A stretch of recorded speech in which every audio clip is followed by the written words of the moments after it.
है आइट्रेटर्स और दूसरा है जनरेटर। ठीक, पढ़ लेते हैं डेफिनेशन इनकी और छोटे छोटे से इनके दो एग्जाम्पल देख लेते हैं। Iterators and generators bring the concept of iteration directly into the core language and provide a mechanism for customizing the behavior of for off loop। जब हम लूप चलाते हैं किसी चीज पे, फॉर ऑफ लूप स्पेशली इसलिए बोल रहा है क्योंकि ये डेटा स्ट्रक्चर पर चल रही होती है, सिर्फ एरे पर नहीं चलती, मतलब सिर्फ एरे के लिए नहीं है। ठीक, अब देखते हैं क्या है iterators in JavaScript। An iterator is an object which defines a sequence and potentially a return value upon its termination। मतलब कुछ ऐसा कह रहा है, ठीक, ऑब्जेक्ट, सीक्वेंस, ठीक, और रिटर्न वैल्यू, और टर्मिनेशन भी बता देगा कि हाँ मैं टर्मिनेट हो गया हूं। ठीक, तो अब अगर कोई चीज है आपके पास जो एक सीक्वेंस होनी चाहिए, मान लेता हूं किसी चीज को हमने सीक्वेंस में रखा हुआ है, कोई भी डेटा टाइप हो, कोई भी आइटरेटर हो। ठीक, अब जब मैं चाहूंगा कि मुझे इसकी वैल्यूज मिलती रहें, तो आप कहेंगे फर्स्ट वैल्यू फर्स्ट मिल गई, फिर सेकंड मिल गई, फिर आगे बढ़े एक सीक्वेंस में, सीक्वेंस बोल रखा है इसने, मैंने इसीलिए अंडरलाइन किया है, सीक्वेंस में ये वैल्यूज मिलती रही, और जब आखिरी वैल्यू आपने फेच कर लिया तो साथ में आपको बता देगा कि भैया हम टर्मिनेट हो गए हैं, कोई एक फ्लैग भेजेगा और बता देगा कि हम टर्मिनेट हो गए हैं, सारा काम हो चुका है। ये था आइट्रेटर। जैसे आप लूप चलाते हैं, सेट पे, एरे पे, किसी पे भी लूप चलाते हैं, तो ये उसका एग्जाम्पल है। ठीक, अब बात करते हैं क्या, तो value, the next value in the iteration sequence, क्या भेजेगा, आइट्रेशन के सीक्वेंस में अगली वैल्यू भेजता है। देख लिया हमने कि हर बार सीक्वेंस में एक के बाद एक अगली वैल्यू भेज रहा था। और done, this is true if last value in sequence has already been consumed, यानी कि एक डन भेजेगा फ्लैग, जिससे आपको जान जाएंगे कि अगर इसकी वैल्यू ट्रू है तो कि आइट्रेटर कंप्लीट हो गया है। अब बात करते हैं कि जनरेटर क्या होता है। Generator functions, while custom iterators are a useful tool, iterator useful थे तो जनरेटर की जरूरत नहीं थी, बट इसने कहा कि their creation requires careful programming. भाई आइट्रेटर बनाना आसान चीज नहीं था, उसकी स्टेट मेंटेन करना है, प्रीवियस मेंटेन करना है, सब कुछ मेंटेन करना पड़ेगा आपको। ठीक, due to the need of explicitly maintain their internal state, iterator की इंटरनल स्टेट को आपको मेंटेन करना पड़ेगा, तो प्रोग्रामिंग चाहिए थी बहुत अच्छी। जनरेटर फंक्शंस ने क्या किया, generator functions provide a powerful alternative, यानी आइट्रेटर का ही अल्टरनेटिव है, बहुत अलग नहीं है, बस फंक्शनैलिटी भी कम है इसके पास और लिखना भी आसान है, बनाना भी आसान है। They allow you to define an iterative algorithm by writing a single function whose execution is not continuous, जिसका एग्जीक्यूशन नॉट कॉन्टिन्यूअस है, मतलब अपने आप लूप की तरह नहीं चलता रहेगा कि बस चलता जा रहा, प्रिंटिंग होती जा रही है, टर्मिनेट हो गया और बता दिया कि मैं टर्मिनेट हो गया हूं। Generator functions are written using function asterisk syntax.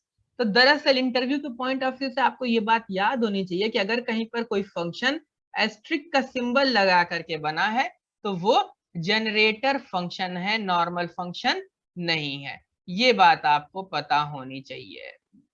ठीक, when called, generator function do not initially execute their code। जब आप जनरेटर फंक्शन को कॉल करते हैं, नॉर्मली जब आप किसी फंक्शन को कॉल करते हैं तो वो अपना कोड एग्जीक्यूट कर देता है, नॉर्मली एक फंक्शन को कॉल करते हैं तो कोड एग्जीक्यूट करके रिटर्न करके बैठ जाता है, खत्म काम। बट जनरेटर फंक्शन ऐसा नहीं करते, एग्जीक्यूट नहीं करते हैं, instead they return a special type of iterator. देख रहे होंगे यहाँ पर भी वो एक special type of iterator he return कर रहा है, तो आइट्रेटर से बहुत ज्यादा अलग नहीं है। कॉल्ड जनरेटर, बस ये स्पेशल टाइप है, बताया है कि बहुत ज्यादा इंटरनल स्टेट नहीं मेंटेन करेगा, बहुत हाई प्रोग्रामिंग नहीं चाहिए लिखने को, इसको क्या कहते हैं, जनरेटर कहते हैं। But special type of iterator है, तो आइट्रेटर से आप क्या समझ सकते हैं, जब भी आइट्रेशन की बात होगी तो आप लूप याद रखिएगा कि एक लूप चलती है, एक लूप चली और लूप चलती जा रही है, लूप चलती जा रही है, हर बार जब वो चल रही है तो एक नई वैल्यू देती है, जब चल रही है तो एक नई वैल्यू देती है, जब चल रही है तो एक नई वैल्यू देती है, और आखिर में एक बार ऐसा आता है कि वो टर्मिनेट हो जाती है कि काम हो गया।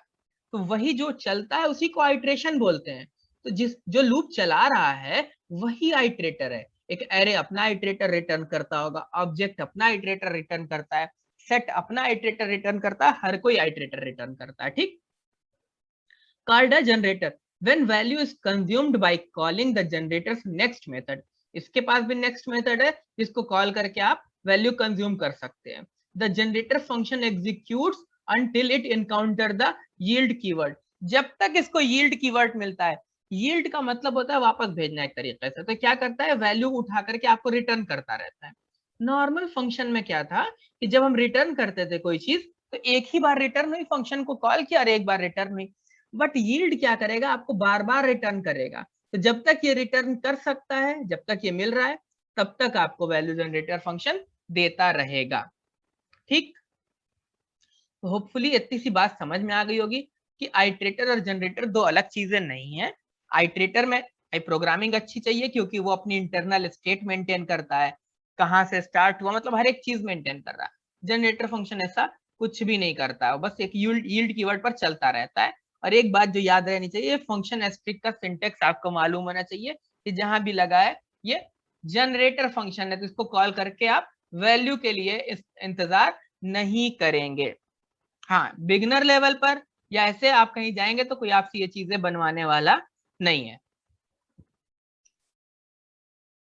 तो हमने अभी आइट्रेटर और जनरेटर दोनों के बारे में पढ़ करके देखा है। ठीक। ये हमारे पास आइट्रेटर का एक एग्जाम्पल है, हम कॉपी करके डिस्कस कर लेंगे इसको, और सेम जनरेटर का भी एक एग्जाम्पल है हमारे पास। तो हम एक तो ये लिख लेते हैं आइट्रेटर डॉट जेएस, और यहीं पर हम एक और फाइल बनाएंगे साथ में ही, जनरेटर डॉट जेएस, और इसमें मैं ये जनरेटर वाला एग्जाम्पल कॉपी करके ले आऊंगा। ठीक। दोनों ही, ये मैं अभी बंद कर रहा हूँ नीचे वाला पार्ट, ये टर्मिनल, अभी स्टार्ट कर लेंगे। ये भी एक मेक रेंज आइट्रेटर है और ये भी एक मेक रेंज आइट्रेटर है। ठीक। ये क्या कर रहा है, ये नेक्स्ट इंडेक्स मेंटेन कर रहा है, आइट्रेशन काउंट मेंटेन कर रहा है। ठीक। फिर अंदर इसने एक ऑब्जेक्ट बनाया है। सिर्फ दोनों में डिफरेंस देखिएगा सामने सामने कि एक आइट्रेटर और एक जनरेटर के क्रिएशन में बहुत माइनर लेवल पर भी इतना डिफरेंस है। ठीक। एक इसने रेंज आइट्रेटर बनाया, अंदर नेक्स्ट फंक्शन बनाया उसके अंदर। ठीक। एक नेक्स्ट फंक्शन बनाया, रिजल्ट मेंटेन कर रहा है। अब अंदर आकर के ये चेक कर रहा है कि जब तक, अब एक चीज और है, अगर आपको if else loop in concept में कहीं पर भी प्रॉब्लम हो तो आप पिछले वीडियो सारे देख करके आएंगे। ठीक। तब इसको दोबारा रिपीट करके देखेंगे। ठीक। तो हम ये मान करके चल रहे हैं अभी कि आपको इफ एल्स लूप इन चीजों में कोई परेशानी नहीं है। ठीक। क्योंकि हमारी ये लास्ट क्लास है। तो ये नेक्स्ट लेस देन एंड। ठीक। अगर यहाँ पर अब ये मेक रेंज आइट्रेटर अगर कोई कॉल करता है, अगर कोई इसको मेक रेंज आइट्रेटर को कॉल करता है, तो कैसे कॉल करेगा? मेक रेंज आइट्रेटर को ऐसे कोई मान लेते हैं कॉल करता है, स्टार्ट में 0 दिया हुआ है, हम स्टार्ट में 0 ही भेज देते हैं, कुछ और भी भेज सकते हैं, वो डिफॉल्ट वैल्यू है। क्या होती है डिफॉल्ट वैल्यू? सब चीजें बता चुका हूँ। End is equal to infinity, ये वही पॉजिटिव इन्फिनिटी है, पढ़ चुके हैं। मैंने कहा 10, स्टेप इज इक्वल टू 1, मैंने अगर स्टेप ना भेजूं तो बाय डिफॉल्ट स्टेप 1 रहेगी। मैंने कहा ठीक है, ये ऐसे कॉल कर लेता हूं। तो क्या हुआ, ये 0 और ये 10 गया यहाँ पे, इसकी वैल्यू 0 हो गई और एंड की वैल्यू 10 हो गई। और अंदर बढ़ते हैं और एक देखते हैं कि इस फंक्शन में क्या कर रहा है, ये करके देखते हैं। Next index is equal to start, तो पहली बार इस नेक्स्ट इंडेक्स की वैल्यू कितनी हो जाएगी? 0 हो जाएगी। Iteration count is equal to क्या रहेगा? 0 रहेगा। अब नीचे आया मैं, ये इसने एक ऑब्जेक्ट बना रखा है रेंज आइट्रेटर नाम से, रेंज आइट्रेटर नाम से, और देख रहे होंगे कि इसको यहाँ नीचे आकर के रिटर्न कर दिया है। यानी कि ये दोनों वैल्यूज यहाँ ये सेट करेगा तो ये वैल्यूज इस पे इफेक्ट डालेंगी। ठीक। और जैसे ही मैं यहाँ से इसको कॉल कर रहा हूँ, ये मुझे अब आगे तो कुछ कर नहीं रहा है, ये तो इसने रेंज आइट्रेटर बनाया, अब इसके अंदर जाके देखेंगे क्या बना रहा है। और यही रिटर्न कर रहा है। तो ये जो रेंज ऑपरेटर है ये यहाँ पर बदले में मुझे इसके ये रेंज ऑपरेटर रिटर्न होकर के मिल जाएगा। तो ऐसे ही जो जितने भी डेटा स्ट्रक्चर है, एरे है, जो भी डेटा स्ट्रक्चर है, जब भी आप उनको कॉल कर रहे होते हैं, उन पर लूप चलाना चाहते हैं, तो उस टाइम पे वो ऐसी ही कोई चीज अंदर से आपको दे देते हैं और आप उनके ऊपर लूप चला पाते हैं। अब जब ये रेंज आइटरेटर मेरे पास आ जाएगा तो रेंज आइटरेटर के अंदर एक नेक्स्ट नाम का फंक्शन दिख रहा है मुझे, तो मैं रेंज आइटरेटर जो यहाँ पे रिटर्न कराऊंगा तो मैं उस पर नेक्स्ट फंक्शन को कॉल कर लूंगा। जब मैं नेक्स्ट फंक्शन को कॉल करूंगा तो क्या होगा, तो वो अंदर जाएगा इस फंक्शन के, क्या आएगा, लेट रिजल्ट, एक रिजल्ट वेरिएबल बना लिया। कह रहा है अगर नेक्स्ट इंडेक्स एंड से छोटी है, ठीक, तो क्या नेक्स्ट इंडेक्स एंड से छोटी है, पहली बार बिल्कुल, एंड मेरा 10 है और नेक्स्ट 0 है, तो क्या होगा, 0 लेस देन 10, बिल्कुल है, इस लाइन पे कंडीशन ट्रू हो जाएगी। रिजल्ट में क्या भेज रहा है, एक तो वैल्यू भेज रहा है, वैल्यू में नेक्स्ट इंडेक्स भेज रहा है जो कि अभी 0 है, और क्या भेज रहा है, डन में फॉल्स भेज रहा है। ठीक, याद होगा जब डन ट्रू होगा तो उसके आगे हमारा एग्जीक्यूशन बंद हो जाएगा। जब ये चीजें भेज दे रहा है तो अपने आप को बढ़ा ले रहा है और कह रहा है नेक्स्ट इंडेक्स प्लस स्टेप। अब स्टेप आपको 1 1 बढ़ानी है, 2 2 बढ़ानी है। नॉर्मली हम बात करें डेटा स्ट्रक्चर की, लूप की, कि हम एरे पे लूप चला रहे हैं, हमेशा स्टेप 1 बढ़ती है, बट सारी चीजें जितनी आपको जरूरत थी सब बन गई है। तो आप जब कभी एफर्ट दे रहे होंगे आइटरेटर बनाने को तो आपको कुछ ना कुछ स्पेशल चाहिए होगा। हो सकता है आपको 2 2 की जंप चाहिए हो, स्टेप 2 चाहिए हो, यानी 0 के बाद सीधे 2 पे आ जाए, 2 के बाद सीधे 4 पे आ जाए जंप करके, लूप ऐसे चले आपकी, तो आप ये स्टेप में 2 पास कर देंगे। ठीक, तो ये सिर्फ मतलब एक कॉन्सेप्ट है जो आप पढ़ रहे हैं, ये ऑलरेडी इंप्लीमेंटेड है और आप चलाते हैं लूप में इसको। तो क्या किया नेक्स्ट में स्टेप, तो नेक्स्ट में अगर स्टेप 1 है तो 0 से नेक्स्ट इंडेक्स क्या हो जाएगी मेरी, 1 हो जाएगी। अभी के लिए नेक्स्ट इंडेक्स की वैल्यू कितनी हो गई, 1 हो गई। Iteration count plus plus, iteration count plus plus किया तो इसकी भी वैल्यू 1 हो जाएगी, जिससे कि हमको पता चल जाएगा कि आइट्रेशन कितना चल चुका है। तो इंटरनल स्टेट मेंटेन करने का मतलब यही है कि भाई ये तो एग्जांपल है ना कि अपना आइट्रेशन काउंट भी मेंटेन कर रहा है, नेक्स्ट इंडेक्स भी मेंटेन कर रहा है। ठीक, तो ये एक एग्जांपल है कि ये इतने काम कर रहा है, ये इससे भी बहुत ज्यादा कुछ करता है और ये रिजल्ट रिटर्न कर देगा जो ये रिजल्ट बनाया था। ठीक, तो चला करके देखते हैं कि क्या ऐसा कर पा रहा है कि नहीं कर पा रहा है।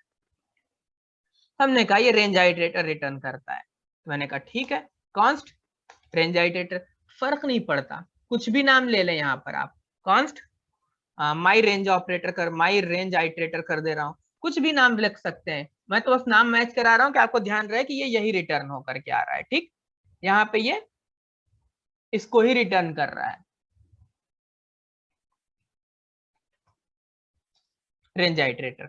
ठीक, अब जब ये रेंज आइटरेटर रिटर्न होकर के आ रहा है तो मैं एक बार तो मैं पहले इसको ही प्रिंट कर दूं, देखूं कि क्या है इसमें, एरे वेरे तो नहीं बन गया कहीं और झूठ झूठ बताया जा रहा हो कैसा होगा वैसा होगा, देखते हैं ऐसा तो नहीं इसी में सब कुछ छुपा रखा है इसमें। मैंने कहा चलो क्या हुआ, एक नेक्स्ट फंक्शन है और उसके अंदर फंक्शन है नेक्स्ट, नेक्स्ट पे एक फंक्शन है नेक्स्ट। मैंने कहा ठीक है सर, अगर ऐसा है तो मैं अगर यहाँ पर कंसोल डॉट लॉग नेक्स्ट कर दूं तो क्या होगा, फंक्शन का कोई ब्रैकेट अभी मैंने नहीं लगाया है, चलाता हूं, यहाँ लिखा हुआ है नेक्स्ट पे, नेक्स्ट क्या है, फंक्शन है, फंक्शन नेक्स्ट, फंक्शन नेक्स्ट, ये क्या है नेक्स्ट, एक फंक्शन है जिसका नाम है नेक्स्ट। मैंने कहा अच्छा, तो अगर मैं इसके आगे ये फंक्शन के ब्रैकेट लगा दूं तो ये क्या करेगा, तो ये रिटर्न करेगा वैल्यू, पहली वैल्यू रिटर्न किया इसने, क्या रिटर्न किया, 0, और डन हो गया है क्या, नहीं हुआ है, डन हो गया है क्या, नहीं डन नहीं हुआ है। अब अगर आप दोबारा इसको कॉल करेंगे, अब अगर आप दोबारा इसको कॉल करेंगे तो क्या होगा, इसने पहली बार दिया है 0 और फॉल्स, दोबारा दिया है 1 और फॉल्स। याद रखिएगा आपने 10 भेज रखा है, 10, तो ये चेक करता रहेगा करता रहेगा, जिस बार ये इफ में नहीं जाएगा, जिस बार ये इफ में नहीं जाएगा यानी नेक्स्ट इंडेक्स एंड से छोटी नहीं रह जाएगी, यानी कि जब 10 पे पहुंचेंगे उस टाइम पे ये आइट्रेशन काउंट को भेज देगा यहाँ पे, इसीलिए इसने अलग से आइट्रेशन काउंट ले रखा है और डन को ट्रू भेजेगा। तो करके देख लेते हैं हम। 2 3 4 5 6 7 8 9 10 11। ठीक, 0 से स्टार्ट हुआ है, 0 भेजा है, 1 भेजा है, 2 भेजा है, भेजता जा रहा था 9 तक पे। डन क्या था, फॉल्स था, और यहाँ आकर के डन क्या हो गया है, ट्रू हो गया है। तो अगर आप इसको किसी लूप के अंदर लगाए हैं, इनफाइनाइट लूप चल रही है और आप चाहते थे कि मेरा इटरेटर एग्जीक्यूट होता रहे, जब ये कंप्लीट हो तो अब लूप ब्रेक हो जाए, तो आप इस डन पे चेक लगा दीजिए। आप इस डन पे चेक लगा दीजिए कि भैया अगर इसका डन जो है वो ट्रू है तो लूप को ब्रेक कर दो, या आपको कुछ भी टास्क परफॉर्म करनी है। ठीक, ये था आइटरेटर। क्या होता है, बस इतना ही सा है, कुछ भी नहीं है इसमें। क्योंकि लूप जो आप पढ़ करके आए हैं, एरे पे लूप चलाते हैं, वो बहुत ही एडवांस आइटरेशन, ऑब्जेक्ट पे लूप चला रहे हैं, वो बहुत एडवांस आइटरेटर्स हैं। बस आपको समझना था कि कैसे बनता है, बेसिक। ऐसे ही एरे के अंदर मान लीजिए कि कोई एक फंक्शन लगा दिया उन्होंने, और एडवांस फंक्शन। अब आते हैं जनरेटर फंक्शन पर, देखते हैं। इन्होंने कहा मेक रेंज आइटरेटर। ठीक, जनरेटर बना दिया एक, और आइटरेशन काउंट रिटर्न कर रहे हैं यहाँ से। और आपको पता है कि हर बार नहीं, जब ये यील्ड मिल जाएगा, जब तक ये यील्ड मिलता रहेगा तब तक ये फंक्शन यहीं से रिटर्न कर देगा, और फंक्शन का एग्जीक्यूशन कंप्लीट नहीं होगा। यील्ड आई मतलब ये आई आपको रिटर्न हो जाएगा बिना फंक्शन का एग्जीक्यूशन स्टॉप किए। ये खासियत होती है इसकी। तो मान लीजिए कि मैं ये मेक रेंज आइटरेटर को कॉल कर रहा हूँ यहाँ पे। यहाँ पर भी स्टार्ट एंड स्टॉप सब मांगा हुआ है। मैंने कहा स्टार्ट में 0 भेजा, एंड में मैंने यहाँ भी 10 भेज दिया है। ठीक, स्टेप यहाँ भी नहीं भेज रहा हूँ। अंदर आया, क्या कह रहे हैं ये कह रहा है iteration count is equal to 0। मैंने कहा ठीक है, ये 0 हो गया। आगे बढ़ा, एक इन्होंने लूप चला दी। वहां पे आपने लूप नहीं चलाई थी, आपको जरूरत नहीं थी, पूरा एक प्रोग्राम था। यहाँ पे इन्होंने एक लूप चलाई हुई है। ठीक, स्टार्ट से लेकर के एंड तक, और हर बार आप देख रहे होंगे क्या भेज रहे हैं हमको, ये यील्ड आई। हर बार हमको ये आई रिटर्न कर दे रहा है। पहली बार ये 0 रिटर्न करेंगे, फिर 1 रिटर्न करेंगे, फिर 2 करेंगे, करते करते करते जब ये लूप ब्रेक हो जाएगी तो फाइनली ये फंक्शन रिटर्न कर देगा मुझे, और ये बंद हो जाएगी। ठीक, चला करके देखते हैं। अगर आपको लगे कि ये टफ है, आसान है, कुछ भी, तो समझिएगा कुछ है नहीं। दरअसल बहुत सोचने लगेंगे तो हो सकता है टफ लगे, वरना कुछ भी नहीं है इसमें। चलिए यहाँ पे ले लेते हैं माई जनरेटर। ठीक, तो कंसोल लॉग करके देखता हूं इसको पहले तो मैं।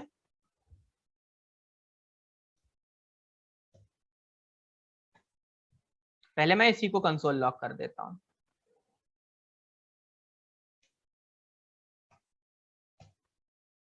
एक ऑब्जेक्ट है किसका, जनरेटर का। मैंने कहा तो मैं प्रिंट कैसे करूं, क्या मैं इस पे नेक्स्ट कॉल कर दूं, क्या मैं इस पे नेक्स्ट कॉल कर दूं? इसने कहा यस कर दो। क्या दिया, 0 और फॉल्स। मैंने कहा अच्छा, इसको भी मैं कॉल कर देता हूँ। 3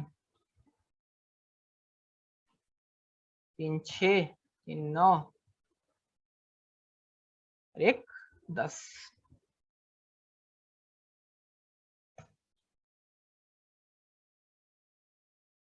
एक और बढ़ा देता हूँ, 11। तो ये जनरेटर है। देख रहे होंगे कि ये किस तरीके से रिटर्न कर रहा है चीजें। बस जनरेटर के बनाने में प्रोग्रामिंग बहुत कम एफर्ट लगता है। दोनों में कोई मतलब ऐसे फर्क नहीं है, ये भी एक तरीके का आइटरेटर ही है। यहाँ भी आप लूप चला करके इसको आइटरेट कर सकते हैं, यहाँ भी आप कंडीशन लगा के इसको रोक सकते हैं, बट ये अपनी इंटरनल स्टेट नहीं मेंटेन करता है, बहुत सिंपल सा होता है। और आइटरेटर क्या होता है, वो एडवांस लेवल की चीज है। ठीक, मतलब ये जो हम देख रहे हैं ये एडवांस लेवल नहीं है, ये तो हम सिर्फ समझ रहे थे कि ये कैसे बना है जिस चीज के ऊपर लूप चल सकती है। ऐसी कोई चीज कैसे बन सकती है जिसके ऊपर लूप चले, तो ये ऐसे होता है जिसके ऊपर लूप चल सकती है। ठीक, अब आप चाहेंगे यहाँ पे तो एक लूप लगा लेंगे। ठीक, एक इनफाइनाइट लूप लगा दीजिए, और जब तक के अंदर ये माई रेंज का next dot done not equal to true हो, sorry not equal to true रहे, तब तक चलाइए, या इसके ट्रू पे ब्रेक पास कर दीजिए, बस लूप को ब्रेक कर देगा। इतना ही सा था जनरेटर और आइट्रेटर में। आइट्रेबल क्या होता है? जिसको आइट्रेट करते हैं वही आइट्रेबल होता है। An object is iterable if it defines its iteration behaviour such as, मतलब क्या आइट्रेशन बिहेवियर डिफाइन करने का मतलब क्या हुआ? कि आप उसको आइट्रेट कर सकते हैं, उसके बिहेवियर में आइट्रेशन मौजूद है, तो वो आइट्रेबल है। लाइक एरे है, such as what value are looped over in or for of construct some built-in type such as array है, map है, have a default iteration behavior while other types such as object do not। जिसके ऊपर आप loop चला सकते हैं वो सब आइट्रेबल है, जिसके ऊपर लूप नहीं चला सकते वो आइट्रेबल नहीं है। अब ये वापस उन्हीं चीजों के एग्जांपल्स हैं और कुछ नहीं है। ठीक, कि अपना आइट्रेबल कैसे बनाएंगे। तो इसके मतलब जितना है इससे आगे जाने की जरूरत नहीं है।